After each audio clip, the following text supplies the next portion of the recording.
नमस्कार, motivation channel के platform पर आपका स्वागत है।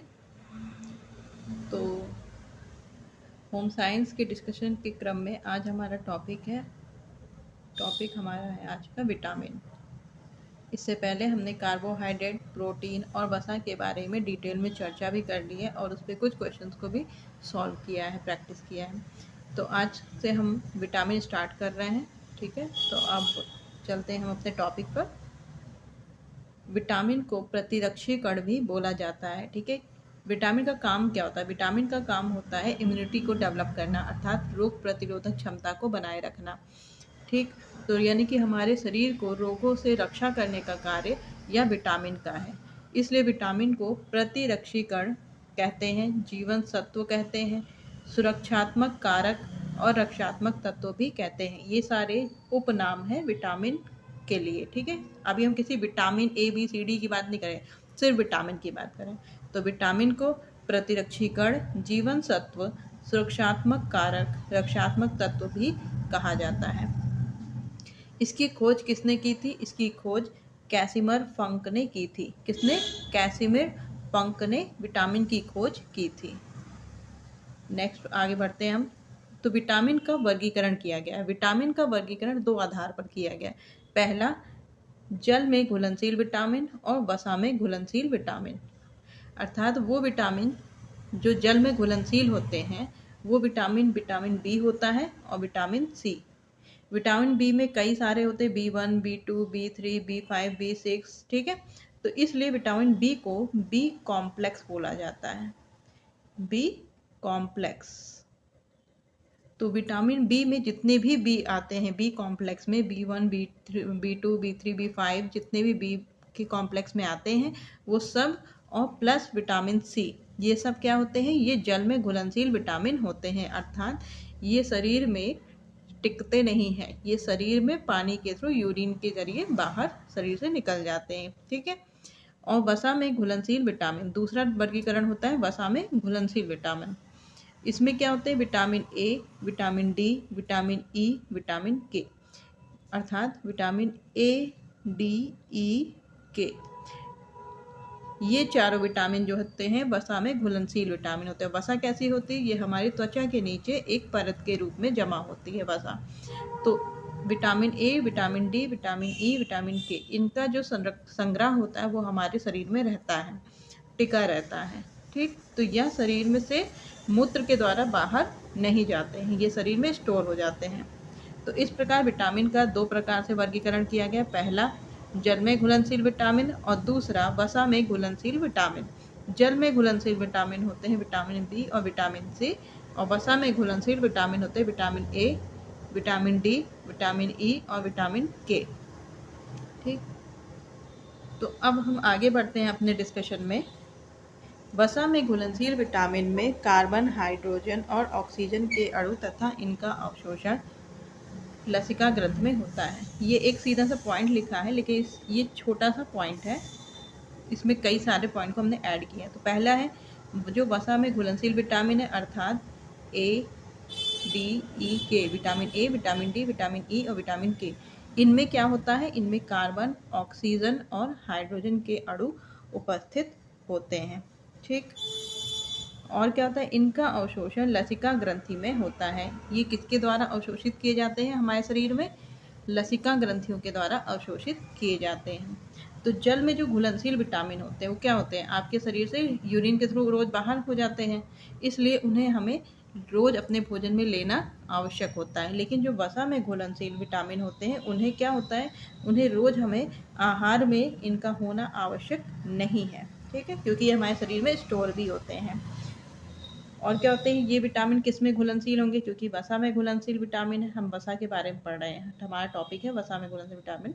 तो वसा में घुलनशील विटामिन जो होते हैं वसा में घुल जाते हैं, पानी में नहीं घुलते हैं। तो वसा में घुलनशील है तो पानी में घुलनशील नहीं है, अर्थात ये विसर्जित नहीं होते हैं। आवश्यकता से ज़्यादा जब आप ले लेते हो वसा में, और वसा वाला घुलनशील विटामिन, तो ये शरीर में ही जमा हो जाता है। नेक्स्ट है, सॉरी, अब इसके आगे हम अपने टॉपिक पे आते हैं। हमने वो पढ़ा वसा में जो घुलनशील विटामिन शरीर में स्टोर होता है और जल में घुलनशील विटामिन शरीर में स्टोर नहीं होता है। तो आज हम स्टार्ट किससे करेंगे? वसा में घुलनशील विटामिन से। तो इसके अंतर्गत विटामिन ए को हम पढ़ेंगे पहले, फिर विटामिन डी को, विटामिन ई को और फिर विटामिन के को। तो अब हम स्टार्ट कर रहे हैं विटामिन ए को। वसा में घुलनशील विटामिन, विटामिन ए। तो विटामिन ए की खोज सबसे पहले किसने की थी? तो विटामिन ए की खोज मैकालम ने की थी। जितने भी विटामिन होते हैं, vitamin A, B, C, D, E, K, तो इन सारे विटामिन में सबसे पहले विटामिन ए की ही खोज की गई थी। ठीक है, तो इसमें यही कहना है कि सभी विटामिन में सबसे पहले विटामिन ए खोजा गया था और इसकी खोज किसने की थी? मैकालम ने की थी।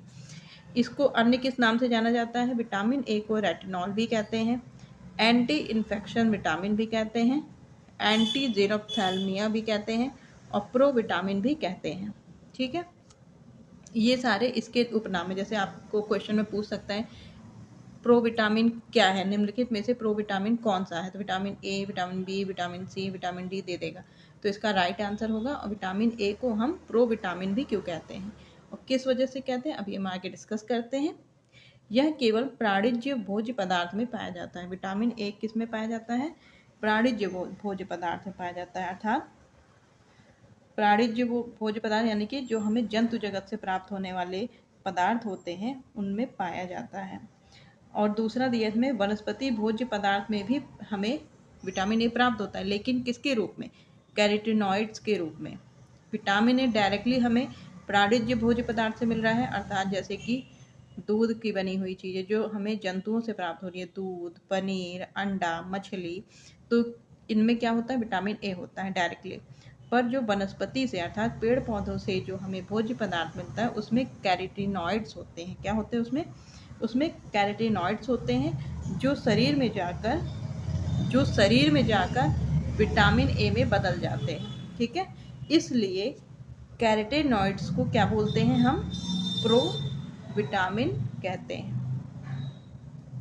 ठीक है, पेड़ पौधों में क्या होते हैं? पेड़ पौधे में जो विटामिन ए होता है वो कैरोटीनॉइड्स के रूप में होता है। और जब हम पेड़ पौधों को मतलब कि उन्हें भोज्य पदार्थ को लेते हैं तो ये हमारे अंदर विटामिन ए में बदल जाता है। क्या बदलता है? कैरोटीनॉइड विटामिन ए में बदल जाता है। इसीलिए विटामिन ए को क्या कहते हैं? प्रो विटामिन भी कहते हैं। तो अगर पूछ लिया जाए कि विटामिन ए का पूर्वगामी रूप क्या है तो वो क्या है? कैरोटीनॉइड्स है। ठीक, आगे चलते हैं हम। विटामिन ए कितने प्रकार के होते हैं? तो विटामिन ए के कई सारे टाइप्स हैं। तो विटामिन ए के हम 4 टाइप्स पढ़ेंगे। तो पहला है आपका विटामिन ए, सीधा सा इसका नाम है रेटिनॉल, आपको स्पेलिंग पे ध्यान देना है। तो विटामिन ए पहला प्रकार है जिसे हम रेटिनॉल भी कहते हैं। ये क्या होता है? ये केवल प्राणिज्य भोज्य पदार्थ में पाया जाता है। केवल प्राणिज्य मतलब केवल जंतु जगत से प्राप्त होने वाले भोज्य पदार्थों में पाया जाता है, अर्थात दूध में, अंडे में, समुद्री मछलियों में। ठीक, विटामिन ए टू होता है। यह किस में पाया जाता है? केवल, अब केवल पे ध्यान देना, ताजे पानी में जो मछलियाँ पाई जाती है उनके यकृत में पाया जाता है, अर्थात उनके लीवर में पाया जाता है। ठीक है, ये समुद्र में मतलब जो कि ताजे पानी में बहने वाली मछलियां हैं उनके यकृत में विटामिन A2 पाया जाता है। और विटामिन ए केवल जंतु जगत के पदार्थों में पाया जाता है। विटामिन ए को एल्डिहाइड भी कहते हैं। ठीक है, एल्डिहाइड। और क्या कहते हैं इसे रेटिनॉल भी कहते हैं। अब स्पेलिंग में ध्यान दीजिए। विटामिन ए जो था उसमें ओ था रेटिनॉल में, और एल्डिहाइड में ओ की जगह ए है। ठीक, आँखों के रेटिना के जो रॉड्स होते हैं, ठीक है, आँखों की जो हमारी रेटिना होती है उसमें रॉड्स और कोन्स उपस्थित होते हैं। ये क्या करते हैं? रोडोप्सिन और आयोडोप्सिन पिगमेंट रहता है, जिसके कारण क्या होती है? हमारी आँखों को दृष्टि मिलती है, हम देखते हैं इन्हीं पिगमेंट के कारण। तो ये किसके कारण पॉसिबल है? ये एल्डिहाइड के कारण पॉसिबल है कि हम किसी चीज़ को देख पाते हैं। रॉड्स और कोन्स में रोडोप्सिन और आयोडोप्सिन पिगमेंट उपस्थित रहता है। ठीक, एंड लास्ट है विटामिन ए का प्रकार विटामिन A1। ये विटामिन ए था, ये A2, ये ए और ये A1, रेटिनॉल, A2, एल्डिहाइड और रेटिनोइक एसिड। विटामिन A1 को रेटिनोइक एसिड भी कहते हैं। ठीक है, ये कहाँ पे बनता है? ये हमारे शरीर में बनता है, शरीर में ये निर्मित होता है। ठीक, तथा यह शारीरिक वृद्धि विकास जो होती है, हमारे शरीर का जो वृद्धि विकास होता है उसके लिए यह आवश्यक होता है। यह रेटिनॉल में नहीं बदलता है। ठीक है, यह रेटिनॉल में नहीं बदलेगा। ये A1 है, ये A1 है तो A1 में ही रहेगा। आँखों की रेटिना में विटामिन A का ऑक्सीकरण होता है। जो विटामिन आँखों की हमारी रेटिना होती है ना, इसमें विटामिन A का ऑक्सीकरण होता है, जिससे विटामिन A एल्डिहाइड में बदल जाता है। विटामिन A आपका किस में बदलता है? एल्डिहाइड में। और एल्डिहाइड में क्या होता है? जो आँखों की रेटिना होती है, रॉड्स होते हैं, कोन्स होते हैं, उनमें पिगमेंटेशन उपस्थित हो जाता है, जिसमें एल्डिहाइड में बदल जाता है और आँखों को देखने की शक्ति प्राप्त होती है। क्लियर? कंफ्यूज नहीं होना है। ये विटामिन A है जिसे रेटिनॉल कहते हैं। विटामिन A2 ये ताजे पानी की मछलियों के यकृत में पाया जाता है। Vitamin A only vitamin A aldehyde. ठीक है, एल्डिहाइड क्यों इंपॉर्टेंट है? आँखों की जो डॉट्स और कोन्स होती है उसमें उपस्थित पिगमेंट, इसी के कारण हम देख पाते हैं। तो आँखों की जो रेटिना होती है वो क्या करती है? विटामिन A को ऑक्सीडाइज करती है, ऑक्सीकरण करता है विटामिन A का, और विटामिन A एल्डिहाइड में बदल जाता है और आँखों को देखने की शक्ति प्राप्त होती है। आगे बढ़ते हैं हम। कैरोटीन, अभी हमने कैरोटाइड्स के बारे में पढ़ा था, जो वनस्पति जगत के पेड़ पौधों से प्राप्त होता है। तो कैरोटीन 3 प्रकार के होते हैं। कौन कौन सी? अल्फा कैरोटीन, बीटा कैरोटीन और गामा कैरोटीन। ठीक, ये जनरल सी बात है कि अगर पूछ लिया जाए बीटा कैरोटीन, कैरोटीन किससे संबंधित है, या विटामिन A से संबंधित है, या कैरोटीन किसे कहते हैं, तो विटामिन A को कहते हैं। इसमें बीटा कैरोटीन की बात की गई है। तो बीटा कैरोटीन किस रंग का होता है? यह गहरे लाल रंग का होता है, रवेदार पदार्थ होता है, और शरीर में जाकर बीटा कैरोटीन विटामिन A में बदल जाता है। मतलब जब हम बीटा कैरोटीन अपने भोज्य पदार्थों के जरिए लेते हैं तो यह शरीर में विटामिन A में बदल जाता है। आगे चलते हैं, इसकी क्या रासायनिक विशेषताएं हैं? ठीक है, विशेषताएं पढ़ना है। जो विटामिन A होता है यह रंगहीन होता है, सूर्य की रोशनी में ज़्यादातर नष्ट हो जाता है। विटामिन A ऑक्सीजन की उपस्थिति में साधारण तापक्रम पर नष्ट हो जाता है। वसा में उपस्थित जो विटामिन A नष्ट होने के कारण वसा में दुर्गंध आ जाती है। जो दुर्गंध होता है उसे क्या कहते हैं? उसे रैंसिडिटी कहते हैं। जब वसा को बार बार हम यूज करते हैं तो उसमें एक गंध आती है, उसे रैंसिडिटी ही बोलते हैं। वही रैंसिडिटी की बात यहाँ पे हो रही है। ठीक है, क्योंकि विटामिन A वसा में घुलनशील होता है, वसा में है, उस ऐसा नहीं कि वो स्वतंत्र अवस्था, वो वसा के साथ रहेगा। इसीलिए इसमें जब विटामिन A नष्ट हो जाता है तो वसा में दुर्गंध आती है, जिसे हम रैंसिडिटी बोलते हैं इस दुर्गंध को। तो इसकी विशेषताएं क्या है? यह रंगहीन होता है, सूर्य की रोशनी में नष्ट हो जाता है, ऑक्सीजन की उपस्थिति में सामान्य तापक्रम पर भी नष्ट हो जाता है। आवश्यकता से अधिक जब लेते हैं तो यह क्या होता है? शरीर में संग्रहित हो जाता है। किस अंग में संग्रहित होता है? या आपके यकृत में संग्रहित होता है। ठीक है, विटामिन A का पूर्वगामी रूप क्या है? कैरोटीन या कैरोटिनॉइड्स। विटामिन A का रूपांतरण किस में होता है? अर्थात वह किस में कन्वर्ट होकर स्टोर होता है? वो आपके यकृत में होता है, लीवर में। आगे बढ़ते हैं, विटामिन A की कमी। विटामिन A की कमी से रतौंधी नामक रोग होता है, नाइट ब्लाइंडनेस। ठीक है, ये हमने कई बार पढ़ा भी होगा, बचपन पढ़ते आ रहे हैं कि विटामिन A की कमी से कौन सा रोग होता है। तो विटामिन A की कमी से रोड्स जो होता, हमारी आँखों में जो रोड्स पाए जाते हैं, ठीक है, जो रोड्स होते हैं उनमें रोडेटिसन होता है, एक विजुअल पर्पल होता है, उसमें क्या होता है? बदलाव आ जाता है।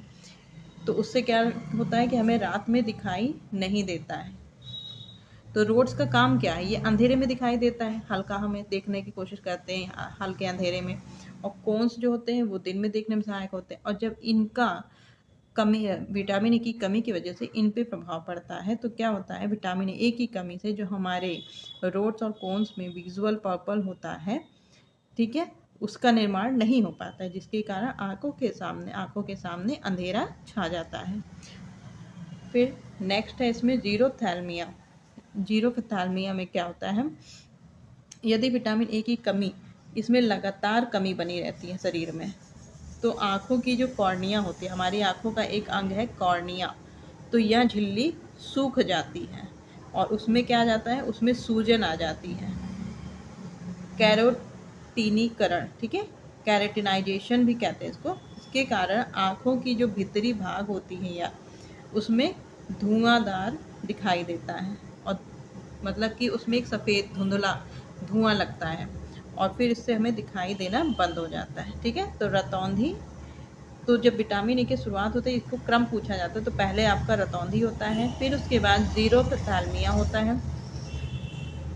और किसके कारण होता है? जब विटामिन ए की कमी लगातार बनी रहती है तो आपकी कॉर्निया सूख जाती है, उनमें सूजन आ जाती है, और कैरेटिनीकरण के कारण आँखों का जो भीतरी भाग होता है वह धुआंधार हो जाता है, जिससे कि दिखाई नहीं देता है। फिर उसके बाद होता है बिटॉट्स स्पॉट्स, ठीक है।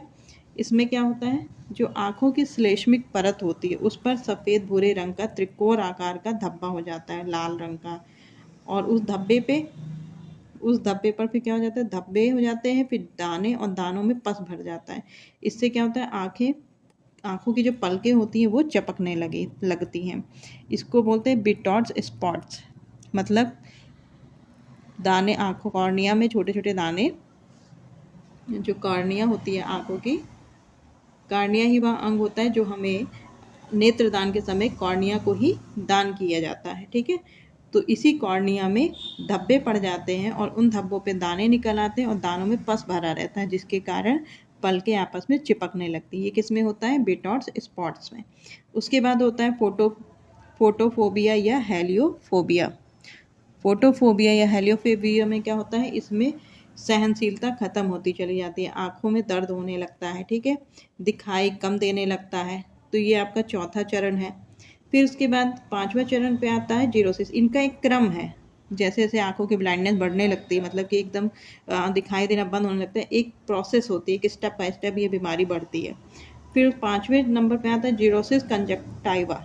जीरोसिस कंजक्टाइवा, ये इनके साइंटिफिक नाम इंग्लिश में ही है, ठीक है। तो इसमें क्या होता है? विटामिन ए की कमी से आंखों की जो श्लेष्मिक झिल्ली होती है वह प्रभावित होने लगती है। यहाँ पे भी हमने पढ़ा था ना, श्लेष्मिक झिल्ली। तो जीरोसिस में भी क्या होता है? उसमें श्लेष्मिक झिल्ली प्रभावित होने लगती है। आँखों को तेज रोशनी में देख नहीं पाती हैं, आँखें जो होती हैं तेज रोशनी में नहीं देख पाती हैं, आँखों में खुजली होती है, जलन होती है, ठीक। और क्या होता है? आँखों और पलकों में कंजक्टाइवा में सूजन आ जाती है, आँखों में घाव बन जाते हैं। तो ये सारी प्रॉब्लम्स क्रिएट होना शुरू हो जाती हैं कंजक्टाइवा में।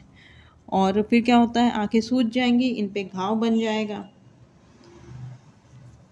ठीक। तो ये जीरोसिस कंजक्टाइवा, इसमें भी आपकी आंखों के श्लेष्मिक पर प्रभाव पड़ता है। यहाँ पे क्या होता था? बिटॉट स्पॉट्स में, बिटॉट स्पॉट्स का मतलब होता है धब्बा। फोटोफोबिया में सहनशीलता खत्म होना, दिखाई ना देना। जीरोसिस कंजक्टाइवा में क्या होता है? आपकी कंजक्टाइवा जो होती है आंखों के जो किनारे पे होती है, कंजक्टाइवा में सूजन और आंखों में घाव हो जाता है, खुजली होने लगती है। अब आगे बढ़ते हैं, 6 नंबर पे क्या है? Xerosis cornea. वो क्या था? जीरोसिस कंजक्टाइवा प्रभावित होता, अब आपका कार्निया यहाँ पे प्रभावित हो रहा है। कार्निया की वजह से अब क्या होगा? Xerosis cornea. जीरोसिस मतलब XEROSIS, और कार्निया आंखों का भाग होता है। इसमें क्या होता है? अब आंसुओं की जो ग्रंथि होती है, अश्रु ग्रंथि, वह क्या हो जाती? सूख जाती है, उनसे आंसू निकलना बंद हो जाता है, तो आंखें यहाँ पे सूखने लगती हैं, ठीक। कॉर्निया सूख जाती है। तो क्या होगा? जब आंखों की नमी नहीं रहेगी, आँख श्वेत ग्रंथियाँ, मतलब कि उसमें आंसू नहीं बनेंगे, तो प्रकाशहीन और निष्क्रिय हो जाएंगी हमारी आँखें। कष्ट, मतलब कि उन्हें दिखाई नहीं देगा, कड़ी महसूस होंगी, ठीक है, नमी नहीं बनेगी। फिर उसके बाद है 7वां केराटोमलेशिया। जीरोसिस कंजक्टाइवा, अभी हमने पीछे पढ़ा था 5th नंबर पे। कंजक्टाइवा का जब इलाज नहीं होता है तो कॉर्निया की श्लेष्मिक झिल्ली, फिर उसके बाद कॉर्निया की श्लेष्मिक झिल्ली जो होती है टूटने लगती है। तो कॉर्निया क्या होती है? इसमें अपारदर्शक हो जाती है, मतलब उसको दिखाई नहीं देता है आर पार। कॉर्निया से रक्त वाहिनियों का जाल बिछ जाता है। जो आँखों की कॉर्निया होती है तो उसमें रक्त वाहिनियों का, जैसे कि हमारे पूरे शरीर में रक्त वाहिनियों का जाल होता है, लेकिन क्या होता है? कॉर्निया की जो अपारदर्शक हो जाती है, आर पार दिखाई देता था, उन कॉर्निया में क्या हो जाता है? अपारदर्शक हो जाती है, अर्थात उनके अब आर पार दिखाई नहीं देता। कॉर्निया में जो रक्त वाहिनियाँ होती हैं उनका जाल बिछ जाता है, जिससे कि वो हमेशा क्या दिखाई देने लगती हैं? लाल दिखाई देने लगती हैं, क्योंकि उन पे पूरे रक्त वाहिनियों का, ब्लड वेसल्स का जाल दिखाई देने लगता है, बिछ जाता है। कार्निया में घाव हो जाता है। इसकी वजह से क्या होता है, कीरेटोमलेशिया जब होता है तो इसमें संक्रमण बहुत तेजी से फैलता है। ठीक है, शीघ्र संक्रमण बहुत तेजी से फैलता है, मतलब इन्फेक्शन बहुत जल्दी होने लगता है। और इस परिवर्तन को कीरेटोमलेशिया कहते हैं, जिससे अंत में आंखों की रोशनी समाप्त हो जाती है। अंत में क्या हो जाता है, आंखों की रोशनी ही समाप्त हो जाती है। तो ये क्या है, धीरे धीरे प्रोसेस करते करते यहाँ पे आके एकदम से आंखों की रोशनी चली जाती है। कीरेटोमलेशिया में एकदम से आंखों की रोशनी चली गई, इन्फेक्शन हो जाता है। ठीक है, और क्या होता है, आंखों पे पूरी तरह से रक्त वाहिनियों का जाल बिछ जाता है, जैसे पूरी आंखें लाल दिखाई देती हैं। अब लास्ट है इसमें ग्लूकोमा में क्या होता है, अब ये कीरेटोमलेशिया की ही स्थिति है, दिखाई देना बंद हो गया, लेकिन ये सबसे वर्स्ट स्थिति है, जिसमें आपकी आंखों में जैसे लगता है एकदम जैसे कि सफ़ेद सफ़ेद हो जाती हैं आंखें, पत्थर टाइप की लगने लगती हैं। ठीक, आगे चलते हैं। लास्ट है आपका 9th, कॉर्निथल स्कार। ये भी कॉर्निया शब्द से बना है, कॉर्निथल स्कार। अब अस्थियों उपास्थियों में इसमें क्या हो जाता है, जो हमारी हड्डियाँ होती हैं, अस्थियाँ होती हैं, कार्टिलेज होती हैं, उनमें क्या होता है, विनाशात्मक परिवर्तन आने लगते हैं। मतलब उनमें जो परिवर्तन होता है वो अब टूट फूट होने लगती है, मतलब कि अब उनको मेंटेन नहीं किया जा सकता। वो परिवर्तन कैसे होते हैं, वो विनाशात्मक परिवर्तन होते हैं। कहाँ पे, आपके आँखों के हड्डियों में, उपास्थियों में, कार्टिलेज में, जो उन्हें जोड़ने का काम करता है। ठीक, तो ये हमने पूरे स्टेप्स इसमें पढ़े। पहला क्या था आपका, रतौंदी से आपके जीरोफ्थैल्मिया हुआ। फिर बिटॉट स्पॉट्स, इसमें धब्बे पड़ते हैं, धब्बों में पस आता है, पस की वजह से आंखें चिपकने लगती है। फोटोफोबिया में क्या होता है, सहनशीलता खत्म होने लगती है। जीरोसिस कंजक्टाइवा, पहले कंजक्टाइवा प्रभावित हुआ, फिर यहाँ पे कार्निया प्रभावित हुआ, और कार्निया के बाद लास्ट में कीरेटोमलेशिया होता है, जिससे कि पूरी आंखों की रोशनी समाप्त हो जाती है। ग्लूकोमा क्या होता है, एकदम पत्थर जैसी आंखें हो जाती है। कीरेटोमलेशिया की वर्स्ट कंडीशन है, सबसे बुरी कंडीशन होती है। और कार्निथल स्कार, मतलब जो भी कार्निया होती है उनकी अस्थियों उपास्थियों में मतलब कि विनाशकारी परिवर्तन दिखाई देने लगते हैं। अब विटामिन ए की अधिकता से क्या होता है, विटामिन ए क्या होता है, जब अधिक मात्रा में होता है तो ये हमारे यकृत में स्टोर होता है। तो विटामिन ए की अधिकता से यकृत बढ़ जाता है, क्योंकि वह विटामिन ए यकृत में ही जमा होता था। रक्त सीरम में विटामिन ए की मात्रा बढ़ने लगती है। अब जो ब्लड है आपका, सीरम है, उसमें भी क्या होगा, विटामिन ए की मात्रा बढ़ने लगेगी। और क्या होगा इससे, हाइपर विटामिनस, जब शरीर में विटामिन ए की अधिकता हो जाती है तो इसे हाइपर विटामिनोसिस कहते हैं। ठीक है, हाइपर विटामिनोसिस, इसमें हाइपर अलग कर लीजिए, विटामिन अलग कर लीजिए, तो हाइपर विटामिन ए की अधिकता से होता है। यही विटामिन डी की अधिकता से भी हाइपर विटामिनोसिस कहते हैं इसको। जब किसी विटामिन की अधिकता होती है तो उसे हाइपर विटामिनोसिस कहते हैं। इसका अवशोषण कहाँ होता है, इसका अवशोषण अर्थात विटामिन ए का अवशोषण पाचन में होता है। इसका पाचन और अवशोषण कहाँ होता है, पित्त रस और वसा की उपस्थिति में होते हैं। जब आपके शरीर में यकृत, पित्त रस और वसा दोनों उपस्थित होते हैं तो इसका अवशोषण और पाचन आसानी से हो जाता है। ठीक है, हम विटामिन ए को कैसे लेते हैं, विटामिन ए को कैरोटीन एस्टर के रूप में लेते हैं। ठीक है, तो जब पित्त रस हमारे शरीर में उपस्थित है यकृत के जरिए और वसा उपस्थित है, तब इसका पाचन और अवशोषण शरीर में होता है। छोटी आंत में हमने पढ़ा भी है, पाचन के समय कई बार डिस्कशन भी किया है कि छोटी आंत में अधिकांश अवशोषण होता है। अवशोषण का मतलब कि शरीर से जो पौष्टिक न्यूट्रिएंट होते हैं, पोषक तत्व होते हैं, उनको रक्त के द्वारा एब्जॉर्ब कर लेना और वेस्टेजेस को बाहर निकाल देना। ठीक है, तो छोटी आंत में ये कार्य सर्वाधिक होता है, सब इसी में होता है। तो छोटी आंत में जो कैरोटीन होता है वह विटामिन ए में बदल जाता है, और इसके बाद जो कैरोटीन है वो विटामिन ए में बदल गया, और इसके बाद जो विटामिन ए है उसे यकृत में पहुंचाया जाता है और फिर वहाँ पे वो स्टोर हो जाता है। 95% विटामिन ए यकृत के कुप्फर कोशिकाओं में संग्रहित होते हैं। ठीक है, तो यकृत की एक सेल होती है जिसका नाम ही है कुप्फर कोशिकाएं, कुप्फर सेल्स। इसी में विटामिन ए संग्रहित होता है। कितना प्रतिशत? 95% विटामिन ए यकृत में संग्रहित होता है। और यकृत में क्या संग्रहित होता है? यकृत में ग्लाइकोजन भी संग्रहित होता है, अर्थात कार्बोहाइड्रेट। और इसका उत्सर्जन का मतलब है कि शरीर से निकलने की प्रक्रिया। तो इसका हमारे शरीर से बाहर कैसे निकलता है? तो अधिकतम क्या होता है, यह यकृत में संग्रहित रहता है। देखिए, विटामिन ए वसा में घुलनशील है, ठीक है, जल में नहीं। जब यह जल में घुलनशील नहीं है तो यह मूत्र के द्वारा शरीर से बाहर नहीं निकलेगा। तो ये क्या होगा, हमारे शरीर में ज़्यादातर संग्रहित रहता है। किसमें? यकृत में। किस सेल में? कुपर सेल में, अर्थात कुपर कोशिकाओं में, यकृत की कुपर कोशिकाओं में यह संग्रहित रहता है।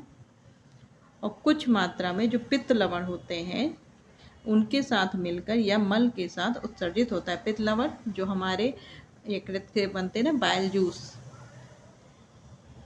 बाइल जूस जो होता है, उसी के साथ मिलकर यह मल के साथ बाहर निकल जाता है कुछ मात्रा में। बाकी ये हमारे यकृत में स्टोर रहता है।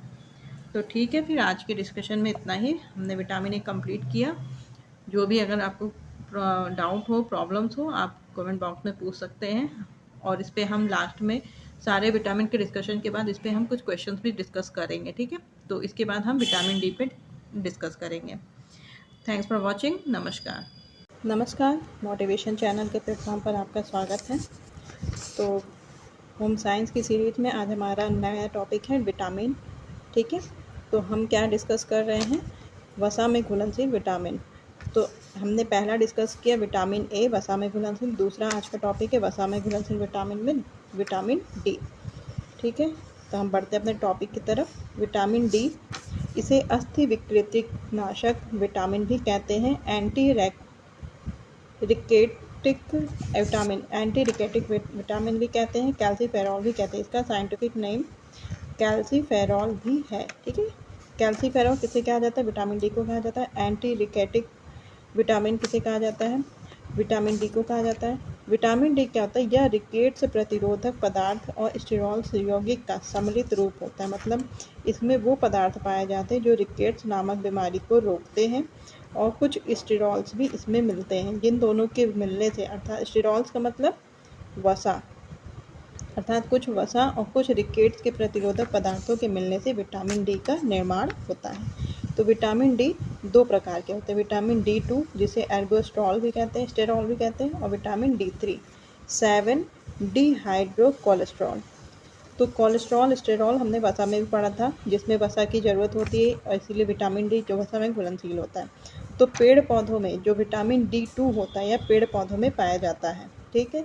यह सूर्य की अल्ट्रावायलेट किरणों के द्वारा, यानी कि पराबैंगनी किरणों के द्वारा इसे ऊष्मा प्रदान होती है, और जिससे यह D2 में बदल जाता है। पेड़ पौधों में ये जो ऊष्मा मिलती है, तो वो अल्ट्रावायलेट किरणों में ये ऊष्मा में बदल जाता है और D2 में बदल जाता है, उसकी ऊष्मा में, प्रकाश की, ठीक। ये एर्गोस्ट्रॉल ही D2 में बदलता है। फिर विटामिन D3, यह मछली के तेल में सर्वाधिक पाया जाता है। मछली के तेल में सर्वाधिक पाया जाता है। त्वचा के नीचे यह उपस्थित होता है। सूर्य की रोशनी में डिहाइड्रोकोलेस्ट्रॉल, ये कोलेस्ट्रॉल होता है एक तरह का, जो वसा में हमने पढ़ा था, ठीक है। तो कोलेस्ट्रॉल सूर्य की उपस्थिति में विटामिन डी में बदल जाता है।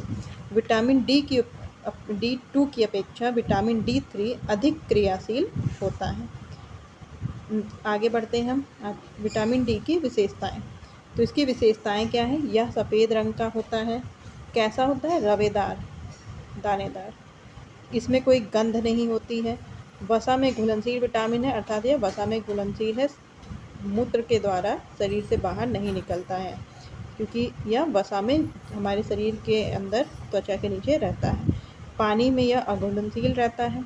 अम्ल, क्षार, ताप, ऑक्सीजन इस पर कोई प्रभाव नहीं डालते हैं। आगे बढ़ते हैं। इसका क्या स्रोत है?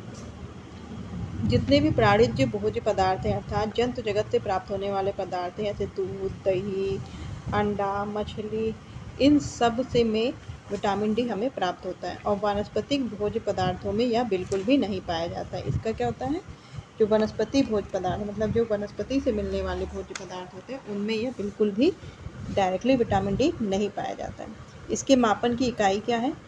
विटामिन ए और विटामिन डी को IU से मापते, इंटरनेशनल यूनिट से मापते हैं और कभी कभी इसे माइक्रोग्राम में भी लिखा जाता है। तो एक IU मतलब इंटरनेशनल यूनिट बराबर 0.0025 माइक्रोग्राम होता है। आगे बढ़ते हैं। विटामिन डी के क्या कार्य हैं? जो हमारे शरीर में कैल्शियम फास्फोरस होता है जो हड्डियों को दांतों को मजबूती देता है, तो उस कैल्शियम और फास्फोरस का अवशोषण विटामिन डी के ज़रिए ही होता है हमारे शरीर में। अस्थियों के निर्माण में विटामिन डी सहायक होता है। जो ब्लड में कैल्शियम और फास्फोरस की मात्रा होती है कि वो एक लिमिट से ज़्यादा ना बढ़ने पाए, उसे भी विटामिन डी रेगुलेट करता है, कंट्रोल करता है। हमारी जो ग्लैंड होती है जिनसे हार्मोन्स वगैरह निकलते हैं, तो पैराथायराइड नाम की एक ग्लैंड होती है। थायराइड अलग है और पैराथायराइड अलग। तो पैराथायराइड नाम की जो ग्लैंड होती है, ग्रंथि, उसको भी यह उसके हार्मोन्स को यह नियंत्रित करता है, बैलेंस में बनाए रखता है। हमारे दांतों की मजबूती के लिए विटामिन डी क्या करता है? कैल्शियम और फास्फोरस का अवशोषण किया, तो इससे हमारे दांतों को भी मजबूती मिलती है। और दांतों पर किसकी परत होती है? इनेमल नाम की एक परत होती है। ठीक है, तो यही इनेमल विटामिन डी के जरिए मजबूत शक्तिशाली बना रहता है। आगे बढ़ते हैं। विटामिन डी की कमी से होने वाले रोग। तो पहला है इसमें नौकनी। इस नौकनी में क्या होता है कि घुटनों में आवाज़ जो आती है टक टक की, उसे कहते हैं नौकनी। यह विटामिन डी की कमी की वजह से आती है, विटामिन डी की कमी की वजह से आती है। विटामिन डी की कमी से क्या होता है? जो ब्लड में एल्केलाइन फॉस्फेटेज बढ़ता चला जाता है, क्योंकि इसका काम क्या है? फॉस्फोरस को, कैल्शियम को रेगुलेट करना भी है, अवशोषण करना भी है। तो रक्त में क्या होता है? अल्कलाइन फॉस्फेटेज बढ़ता चला जाता है, और क्योंकि विटामिन डी क्या कर रहा होता है? कैल्शियम और फास्फोरस का अवशोषण करता है। और अगर इसकी कमी हो गई तो विटामिन डी कैल्शियम और फास्फोरस का अवशोषण नहीं करता, जिससे अल्कलाइन फॉस्फेटेज बढ़ता चला जाता है। इससे कौन कौन सी बीमारियां होती है? रिकेट्स नाम की बीमारी होती है, टिटैनी, दांतों का सड़ना, अस्थि मृदुलता, ऑस्टियोपोरोसिस। ठीक, अब इनके बारे में हम थोड़ा थोड़ा डिस्कस करते चलेंगे। रिकेट्स नाम की जो बीमारी है जिसमें हड्डियां विकृत हो जाती हैं, ये 4 प्रकार की होती हैं। एक है आपका स्कर्वी रिकेट्स, किडनी को प्रभावित करने वाला रिकेट्स, बाल रिकेट जो 6 माह से 1 साल के बच्चे को होता है, और मांसपेशियों में खिंचाव। स्कर्वी रिकेट्स में क्या होता है? स्कर्वी विटामिन सी की कमी से होता है और रिकेट्स विटामिन डी की। इसमें विटामिन सी और डी दोनों की कमी हो जाती है। स्कर्वी के साथ रिकेट्स भी हो जाता है। ठीक है, तो दोनों के लक्षण साथ दिखाई देते हैं, इसलिए इसे स्कर्वी रिकेट्स कहते हैं। फिर किडनी को प्रभावित करने वाला रिकेट्स, ये क्या करता है? आपके गुर्दों को प्रभावित करता है, उनके काम में बाधा लाता है। क्या होता है कि गुर्दों में फास्फोरस का विसर्जन पेशाब के साथ नहीं हो पाता, जिससे रक्त में फास्फोरस की मात्रा बढ़ जाती है। फास्फोरस हमारे शरीर में बैलेंस करता है विटामिन डी, और जब विटामिन डी की कमी हो गई तो फास्फोरस मूत्र के जरिए बाहर नहीं निकल पाता, जिससे हमारे रक्त में फास्फोरस की मात्रा बढ़ती चली जाती है। ठीक है, तो इससे क्या होता है? हमारी किडनी प्रभावित होती है, उसकी क्रियाशीलता प्रभावित होती है। तीसरा है बाल रिकेट्स, अर्थात जो बच्चों में होता है। 6 माह से 1 साल के बच्चे को रिकेट्स होता है।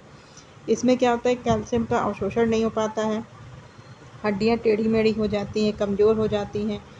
स्पेशली ये पैरों की हड्डियों को नुकसान पहुंचाता है, मतलब कि टेढ़ी हो जाती हैं हड्डियाँ। और क्या होता है? जो छाती होती है वो कबूतर की तरह हो जाती है, अंदर की तरफ पसलियाँ मुड़ी होती हैं, जिसे पीजन कहते हैं। कबूतर से तुलना करी गई है। चौथा होता है मांसपेशियों में खिंचाव। इससे क्या होता है? मांसपेशियों में खिंचाव बढ़ने लगता है, मरोड़ आता है। इनके बारे में हम आगे डिस्कस करते हैं डिटेल से। रिकेट में क्या होता है? विटामिन डी की कमी से रिकेट नाम की बीमारी होती है। इसमें क्या होता है? जो टांगें होती है वो मुड़ जाती है, जैसे धनुष के आकार में। खोपड़ी कैसी हो जाती है? खोपड़ी की जो हड्डियां होती है वो बेडौल होने लगती है। 1 माह के बच्चे की जो पसलियां होती है वो कबूतर की छाती के समान धसी हुई दिखाई देती हैं।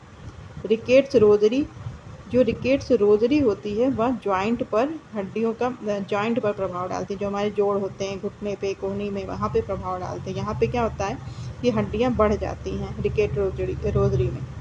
फिर उसके बाद मांसपेशीय मरोड़, जिसे टिटैनी भी कहते हैं। यह कैल्शियम और फास्फोरस का जब अवशोषण विटामिन डी नहीं कर पाता है तो कैल्शियम और फास्फोरस के मेटाबॉलिज्म में असमानता आ जाती है, मतलब किसी की अधिकता हो जा रही है तो किसी की कमी हो जा रही है, जिससे कि टिटैनी नाम की बीमारी होती है।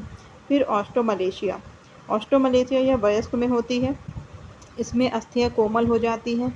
गर्भवती महिला और धात्री महिला, अर्थात धात्री महिला वह महिला जो बच्चों को स्तनपान करवाती हैं, तो वह धात्री महिलाओं में अधिक पाया जाता है ये बीमारी। इसमें क्या होता है, कैल्सिफिकेशन नहीं हो पाता है, मतलब कैल्शियम की कमी होने लगती है। ठीक है, तो ऑस्टोमलेशिया किस में होता है? ऑस्टोमलेशिया यह बीमारी वयस्कों में होती है, गर्भवती महिला और धात्री महिलाओं में यह अधिक होता है।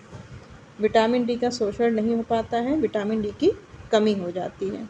जैसे कूल्हे और छाती की हड्डियां सिकुड़ जाती हैं, बेडौल हो जाती हैं, कुबड़ निकल आती है इसमें। ठीक है, कुबड़ निकल आती है, छोटी सी चोट लगती है और उससे भी हड्डी टूटने लगती है। तो ये ऑस्टोमलेशिया के लक्षण होते हैं।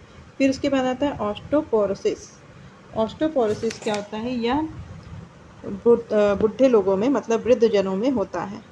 इसके दो कारण होते हैं। पहला, हार्मोन बैलेंस नहीं होते, हार्मोन्स की कमी होने लगती है, और विटामिन डी और कैल्शियम की कमी से, क्योंकि विटामिन डी का काम ही क्या है? पैराथायराइड हार्मोन को कंट्रोल करना, रेगुलेट करना, कैल्शियम को फास्फोरस का अवशोषण में सहायक बनना।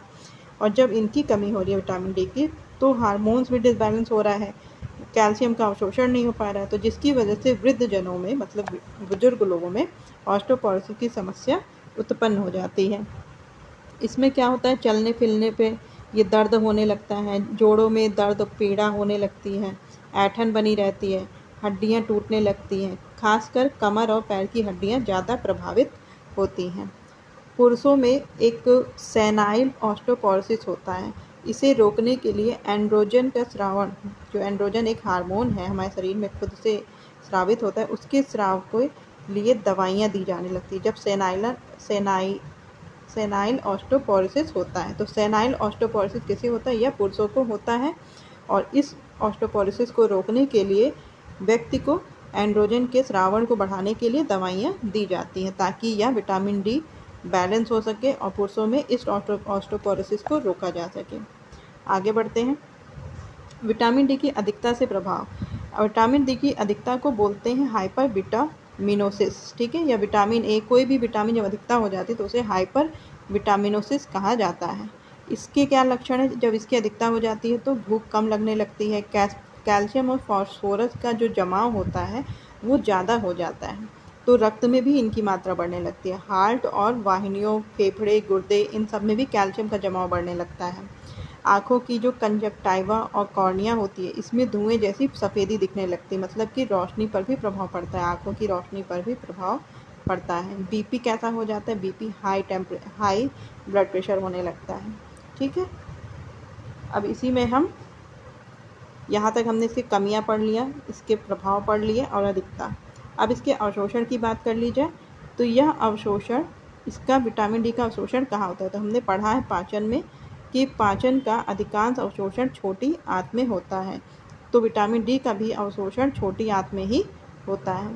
और इसका संग्रह, क्योंकि यह हमारी त्वचा के नीचे ही पाया जाता है, तो इसलिए जो विटामिन डी का जो संग्रह है वह हमारी त्वचा में होता है, हमारे मस्तिष्क में होता है, क्योंकि वहाँ पे जो ग्लैंड है, पैराथायराइड ग्लैंड, उसमें ही पाया जाता है, यकृत में होता है, और कुछ मात्रा में प्लीहा, रक्त और फेफड़ों में भी इसका संग्रह होता है।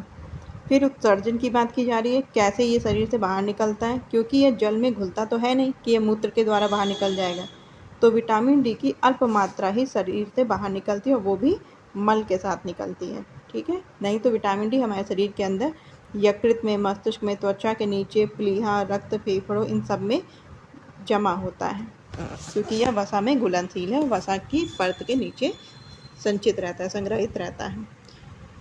तो आज के डिस्कशन बस इतना ही, फिर मिलते हैं हम नेक्स्ट वसा में घुलनशील टॉपिक के साथ। इसके बाद क्या होगा? Vitamin E. तो आज के डिस्कशन बस इतना ही। Thanks for watching. नमस्कार। मोटिवेशन चैनल के प्लेटफॉर्म पर आपका स्वागत है। तो हम अपने होम साइंस की सीरीज़ में आगे बढ़ते हुए आज हमारा टॉपिक डिस्कस करेंगे विटामिन ई। ठीक है, इससे पहले हमने कार्बोहाइड्रेट, प्रोटीन, वसा, ये तीनों ही ऊर्जा के देने वाले स्रोत हैं। इनके बारे में हम डिस्कस कर चुके हैं। अब हम डिस्कस कर रहे हैं वसा में घुलनशील विटामिन। तो इसमें हमने विटामिन ए को डिस्कस कर लिया, विटामिन डी को डिस्कस कर लिया, विटामिन ई को डिस्कस कर लिया। ठीक है, तो विटामिन ई को आज हम डिस्कस करने जा रहे हैं।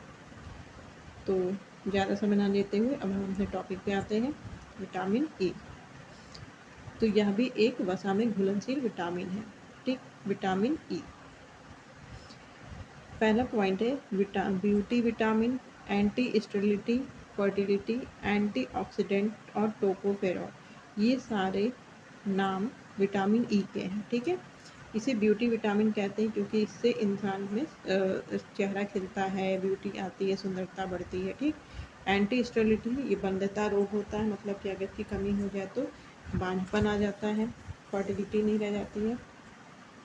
एंटीऑक्सीडेंट, ये क्या करते हैं, विटामिन ए, ई, के, ये क्या करते हैं कि ये आपके चेहरे को ऑक्सीजन देने का काम, ऑक्सीकरण करने का काम करते हैं। मुक्त जो फ्री रेडिकल्स होते हैं उनमें इनका इम्पोर्टेंट रोल होता है। ठीक है, तो ये एंटीऑक्सीडेंट भी होते हैं।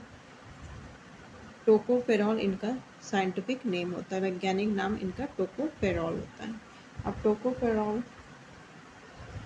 टोकोफेरॉल क्या होता है कि ये दो शब्दों से मिलकर बने होते हैं, टोकोफेरॉल। ठीक, टोको का अर्थ होता है इसमें ऑफ स्प्रिंग, अर्थात शिशु को जन्म देना। फेरॉल का मतलब होता है संपन्न करना, बियर। ऑफ ऑल का मतलब होता है अल्कोहल, मतलब यह एक प्रकार का अल्कोहल। ठीक, संक्षिप्त में ये इसका नाम है जो कि कई भाषाओं को तोड़कर जोड़कर बनाया गया है, टोकोफेरॉल। टोकोफेरॉल किसका साइंटिफिक नेम है, तो यह विटामिन ई का है। विटामिन ई बांझपन विरोधी है, अर्थात एंटी स्टेरिलिटी है। ठीक, फिर इसके बाद हम आगे डिस्कस करते हैं। इसमें 1922 में इनॉन्स और बिशप ने चूहों में प्रजनन क्रिया के लिए प्रयोग किया था, जिससे यह सिद्ध हुआ कि एक विटामिन ई तत्व है जो कि फर्टिलिटी के लिए, अर्थात बच्चे होने के लिए आवश्यक तत्व होता है। ठीक, 1922 में किसने पता किया था, इनॉन्स एंड बिशप ने सिद्ध किया। आगे बढ़ते हैं हम। वसा में घुलनशील यह विटामिन दो रूपों में पाया जाता है। ठीक है, यह वसा में घुलनशील विटामिन है, दो रूपों में पाया जाता है। ठीक, तो संगठन के आधार पे इसे हम दो भाग में क्लासिफाई कर सकते हैं। एक होता है टोकोफेरॉल और एक होता है टोकोट्रेनॉल। तो टोकोफेरॉल और टोकोट्रेनॉल, टोकोफेरॉल अत्यधिक क्रियाशील होता है कंपेयर देन टोकोट्रेनॉल, मतलब टोकोट्रेनॉल की तुलना की जाए दोनों की तो टोकोफेरॉल अधिक क्रियाशील होता है। टोकोफेरॉल यह खुद तीन प्रकार का होता है, अल्फा, बीटा और डेल्टा। तो अल्फा टोकोफेरॉल खुद को एक बहुत अत्यधिक क्रियाशील होता है और इसका जो पहला रूप होता है अल्फा, यह भी बहुत अत्यधिक क्रियाशील होता है। उसके बाद बीटा और फिर डेल्टा। ठीक, अब हम आगे डिस्कस करते हैं। टोकोट्रेनॉल भी इसी का रूप है। इसकी क्या विशेषताएं हैं, अर्थात इसमें ऐसे रसायन क्या मिले रहते हैं जिनकी वजह से इनमें क्या क्या गुण बनते हैं। तो हम कैसे जान सकते हैं कि विटामिन ई है। पहली चीज़ यह क्या होता है, यह वसा में घुलनशील है। सबसे पहले तो हम इसी के बेस पे डिस्कस कर रहे हैं कि यह वसा में घुलनशील विटामिन है, मतलब पानी में यह नहीं घुलता है। ठीक, ये हमारे शरीर में स्टोर हो सकता है हमारी चर्बी के नीचे। ठीक, तो वसा में सूर्य की अल्ट्रावायलेट किरणों से यह नष्ट हो जाता है। सूर्य से कौन सी किरणें निकलती है, अल्ट्रावायलेट, मतलब पराबैंगनी किरणों से यह नष्ट हो जाता है। उच्च ताप और अम्ल का इस पर कोई प्रभाव नहीं पड़ता है।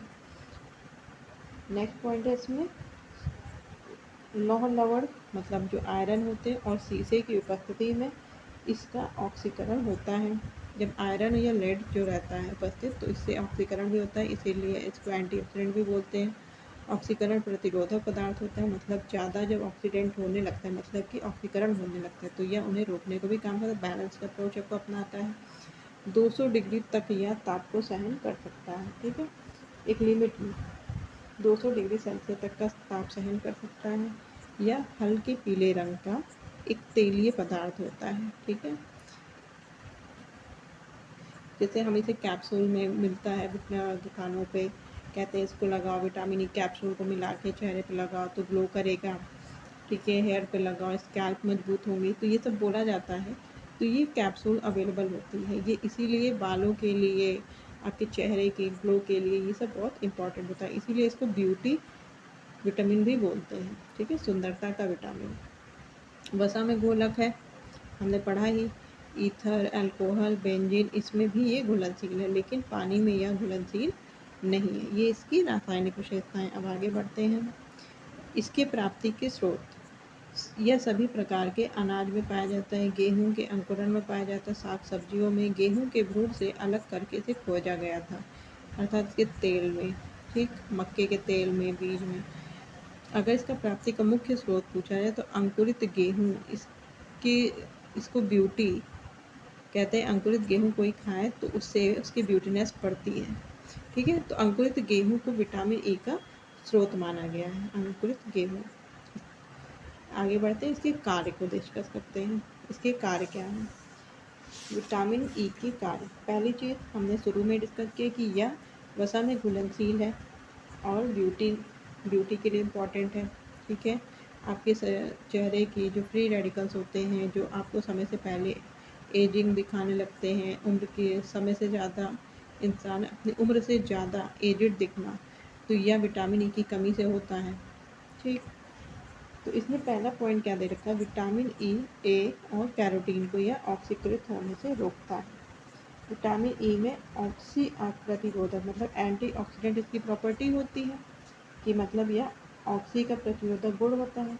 इसी विशेषता के कारण विटामिन ई आंतों में कैरोटीन और विटामिन ए के ऑक्सीकरण को रोकता है, मतलब उनकी खपत होने से, उनको ख़त्म होने से रोकता है। किसको? विटामिन ए को और कैरोटीन को।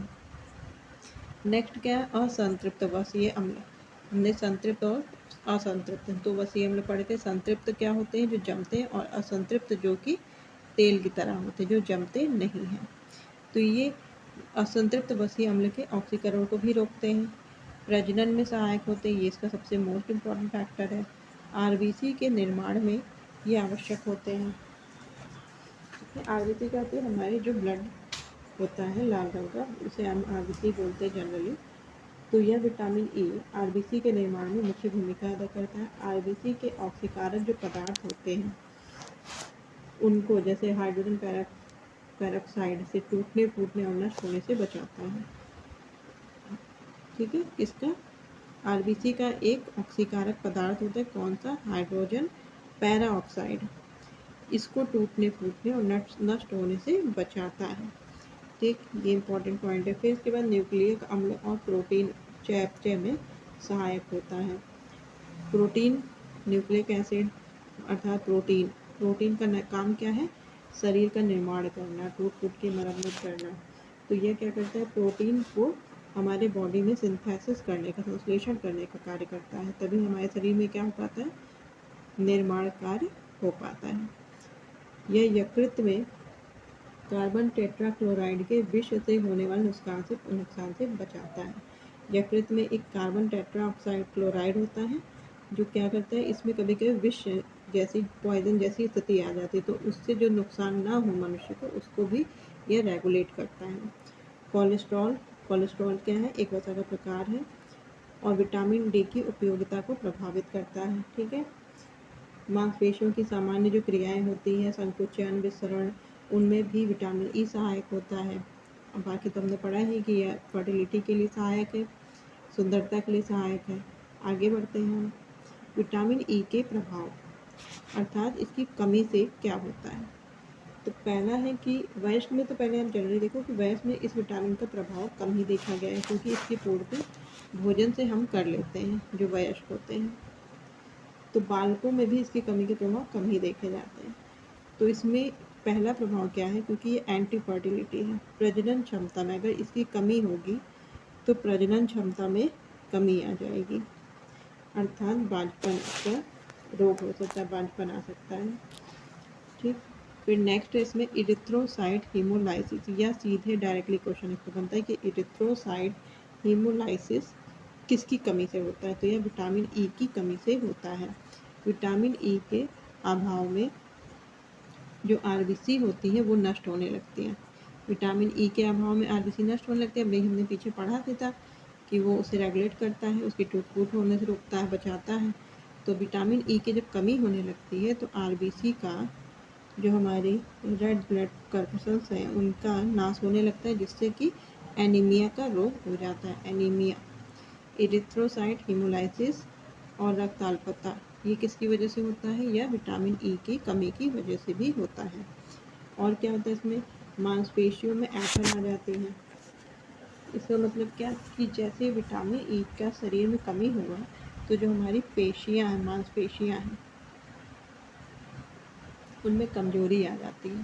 वो कमज़ोर हो जाती है, कमज़ोर होंगी तो टूट फूट होगी, तो मरम्मत नहीं होगी, उनमें टूटने लगेंगी उनकी सेल्स, और फिर क्या होगा? उनमें संकुचन होगा, वो मुड़ जाएंगी और फिर उनमें दर्द और ऐंठन शुरू हो जाएगा। तो ये मांसपेशियों में ऐंठन स्टार्ट हो जाता है। यकृत में क्या हो जाता है? यकृत में विकार उत्पन्न हो जाता है, उसमें यकृत में घाव होना शुरू हो जाता है। ठीक है। और क्या ये मुक्त मूलक पर नियंत्रण करते हैं, जो कि हमने पहले पढ़ा था, ब्यूटी के लिए इम्पॉर्टेंट होता है। तो फ्री रेडिकल्स पे नियंत्रण खत्म होने लगता है, जिससे एंटी एजिंग की समस्या दिखाई देती है, मतलब कि उम्र से पहले ही एज का बढ़ा हुआ दिखाई देने लगता है। इसका अवशोषण कहाँ होता है? तो विटामिन ई का अवशोषण छोटी आंत में होता है। पाचन का जो अधिकांश अवशोषण होता है वह छोटी आंत में ही होता है, किंतु यह वसा और पित्तरस का होना आवश्यक है। ये अवशोषित हो सके हमारे शरीर में, इसके लिए वसा का और पित्तरस का, पित्तरस किससे निकलता है? यकृत से, बाइल जूस। तो ये वसा और पित्तरस का होना अनिवार्य है। वैसे तो इसका अवशोषण कहाँ होता है? तो वह छोटी आंत में होता है। संग्रह, ये किस में संग्रहित होता है? क्योंकि यह वसा में संचित है, हमारे शरीर में एब्जॉर्ब रहता है। किस में? यकृत में यह सर्वाधिक मात्रा में रहता है। उसके बाद हमारी मांसपेशियों में, हमारी त्वचा के नीचे जो एडिपोज ऊतक है उसमें। ठीक। और यह विसर्जित कैसे होता है? क्योंकि यह जल में घुलनशील तो है नहीं कि यह मूत्र से निकलेगा, तो यह आधे से अधिक भाग मल के द्वारा विसर्जित हो जाता है, हमारे शरीर से बाहर निकल जाता है। ठीक है। तो ये छोटे छोटे टॉपिक है, इसलिए जल्दी कवर हो जा रहे हैं। और आज हमने विटामिन ई कंप्लीट किया। विटामिन के हम नेक्स्ट डिस्कशन में डिस्कस करेंगे। Thanks for watching. नमस्कार।